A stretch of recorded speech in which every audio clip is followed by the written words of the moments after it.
Quand j'étais petite, je rêvais d'une chose, me marier. Aujourd'hui, je crois qu'on peut dire que je suis presque grande et depuis 2014, où je suis devenue wedding planner et officiante de cérémonie laïque, finalement pour moi le mariage, c'est aussi une belle aventure que je vis, mais depuis les coulisses. Et si on regarde bien, derrière le rideau, il y a des futurs mariés stressés qu'il faut rassurer, des prestataires passionnés avec qui j'ai tellement de plaisir à travailler, enfin la plupart du temps. Bien sûr, il y a aussi son lot d'imprévus.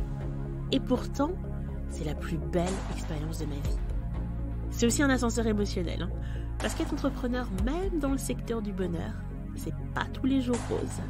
Dans ce podcast, je te livre le récit de mon quotidien de professionnel du mariage à travers des séquences storytime sans tabou. Promis, je te dis tout.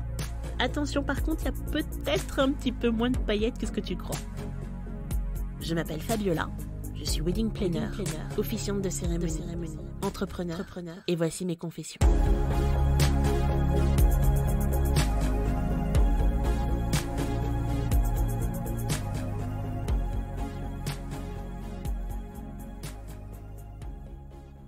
Aujourd'hui, on met les pieds dans le plat et on va parler de deux sujets pas très gais.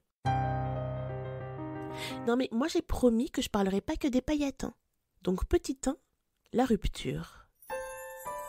Oui, je sais, le mariage c'est pour la vie, on s'aimera jusqu'à l'infini et seule la mort nous séparera. Eh bien, au risque de choquer les plus romantiques, je vais te révéler ce que j'ai moi-même appris il y a quelques années. C'est faux! La vie de couple, ce n'est pas simple, et s'aimer, ce n'est pas suffisant pour qu'un mariage fonctionne. Alors, je ne sais pas non plus te dire ce qui fait que ça fonctionne. D'ailleurs, si j'avais cette recette, crois-moi, je la commercialiserais et je deviendrais richissime. En tout cas, les problèmes de couple font partie de la vie, et il n'y a pas de raison pour que les professionnels du mariage en soient épargnés. Par contre, je ne sais pas ce qu'il en est des autres prestataires, mais pour ma part, travailler dans ce milieu, ça m'aide beaucoup dans ma relation amoureuse. S'il y a bien une chose que tu apprends en côtoyant au quotidien des couples, c'est que chacun a son propre fonctionnement. Certains se disputent souvent, certains jamais, certains passent beaucoup de temps l'un sans l'autre, d'autres sont ultra fusionnels, certains placent la fidélité au cœur de leur relation,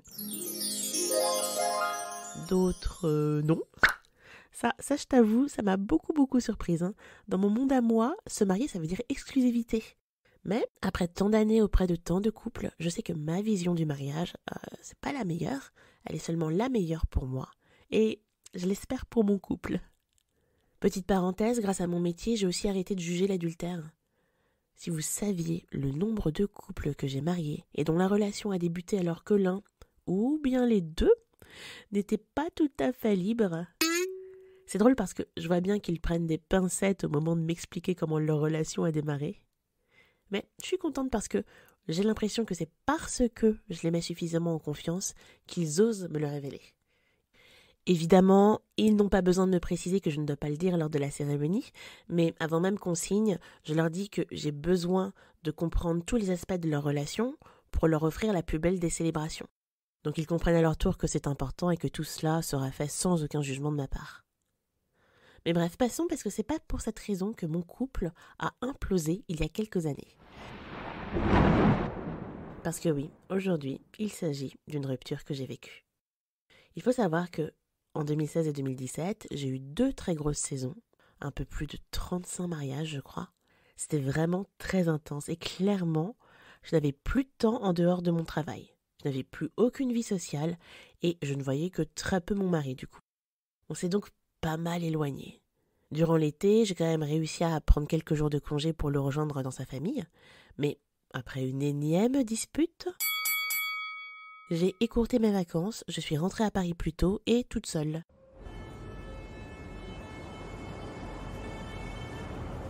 À son retour à lui, moi j'étais calmée, et bien que consciente que nous avions des soucis à régler, j'avais envie que ça s'arrange entre nous. Mais pour faire un couple, il faut être 2. Si tu es seule à vouloir le sauver, ça fonctionne pas. Et Mr Big m'a annoncé qu'il souhaitait qu'on arrête.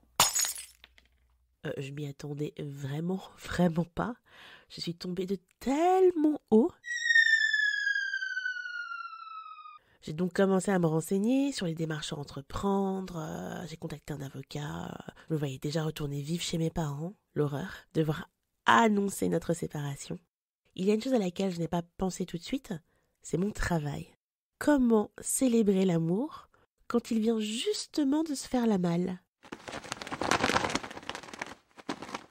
Eh bien, j'ai très vite eu un aperçu, puisque quelques jours après, je devais célébrer une jolie cérémonie pour un charmant petit couple. En plus, à l'époque, je n'avais pas mon permis de conduire. Oui, on peut être wedding planner et officiante et ne pas avoir son permis. À l'occasion, je t'expliquerai comment j'ai fait de ce petit inconvénient une force. Donc, je n'avais pas mon permis et c'est Mr. Big qui devait me conduire au mariage. Heureusement que c'était qu'à 1 heure de chez nous, parce que je peux te dire que le trajet a été long. Mais il a aussi été salutaire parce que ça a été le début de la réconciliation.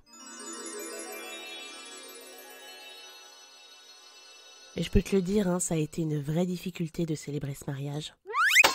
Je me souviens que chaque mot a été douloureux à prononcer. J'ai dû retenir mes larmes quand les mariés ont échangé leur consentement parce que ça me rappelait l'engagement que nous aussi, nous avions pris quelques années auparavant. Ce jour-là, assister à leur bonheur m'a en quelque sorte abîmée. Mais dans un sens, ça m'a aussi redonné foi en l'amour. J'ai décidé de ne pas être résignée à une séparation et je l'ai dit à Mr. Big, qui quelques jours plus tard me disait que lui non plus, il ne voulait pas arrêter avant d'avoir essayé de surmonter nos désaccords. Tu l'auras compris, aujourd'hui, nous sommes toujours ensemble et plus heureux que jamais d'ailleurs. Croise les doigts pour moi pour que ça dure ainsi et qu'à la prochaine épreuve, on choisisse à nouveau de se battre avant d'abandonner. D'autres n'ont pas eu le choix que de choisir la séparation. Je me souviens d'une consoeur officiante qui me confiait que, même si elle était à l'origine de sa rupture, elle la vivait mal, aussi à cause du regard des autres. Attends, tu travailles dans le mariage et tu es en train de divorcer? En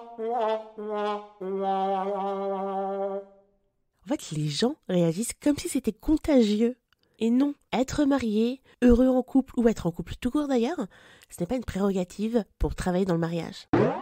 Je pense aussi à une autre wedding planner qui m'a avoué avoir encore l'estomac noué quand lors de l'ouverture de bal, elle entend la chanson sur laquelle elle a elle-même dansé avec son ex-mari à leur mariage. Et pourtant, elle a divorcé il y a 4 ans.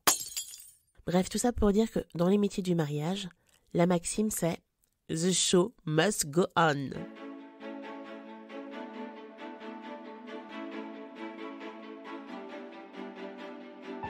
On n'a pas le droit de faillir en jour J. Et on fait passer le bonheur de nos mariés avant nos états d'âme, même quand ces états d'âme sont tout à fait légitimes. Ce qui nous fait venir au deuxième sujet sape morale du jour, la mort, ou plutôt le deuil. Tu vois, moi j'ai perdu ma grand-mère en 2021. J'étais très proche d'elle, et c'était un week-end où j'avais 2 mariages, dont l'un avait lieu juste à côté de chez elle. La veille de son enterrement, j'étais en shooting d'inspiration avec une équipe de prestataires.